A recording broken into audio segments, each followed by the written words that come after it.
Super clay দিয়ে ice cream তৈরি। দেখুন কত সহজভাবে সুন্দর খেলনা আইসক্রিম তৈরি করা যায়। এখানে আমি 2 ধরনের ক্লে নিয়ে নিয়েছি। একটি হলো ব্রাউন কালার এবং আরেকটি হলো গোলাপি কালার। তো এখানে ব্রাউন কালারটা দিয়ে আমি আইসক্রিমের নিচের অংশ তৈরি করছি এবং গোলাপি কালারটা দিয়ে আইসক্রিম তৈরি করছি। তো এখানে ব্রাউন কালারটাকে আমি একটু কোনাকুনিভাবে শেপ করে নিচ্ছি। তারপর এটা হয়ে গেল আইসক্রিমের মতো দেখতে। তো এটা একটি কোন আইসক্রিম তৈরি করছি। তারপর এখানে গোলাপি কালার ক্লেটা দিয়ে আমি লম্বা করে রোল করে নিয়েছি। তারপর পেঁচিয়ে পেঁচিয়ে আইসক্রিমের মতো শেপ করে দিয়েছি। তার একটু ক্লে নিয়ে নিলাম। তারপর আমি উপর দিয়ে আরেকটু ক্লে ঘুরিয়ে ঘুরিয়ে দিয়ে দিলাম। তো হয়ে গেল সুন্দর একটি আইসক্রিম। ভিডিওটি কেমন লাগলো অবশ্যই জানাবেন কমেন্ট করে।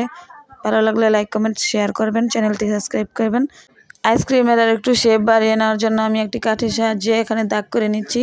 এখন কিন্তু পুরোপুরি আইসক্রিমের মতোই লাগছে। তো এভাবে কিন্তু ক্লে দিয়ে খেলনা তৈরি করতে খুবই ভালো লাগে। বাচ্চাদেরকে এভাবে তৈরি করে দিলে তারা খুব আনন্দের সাথে খেলা করতে পারবে।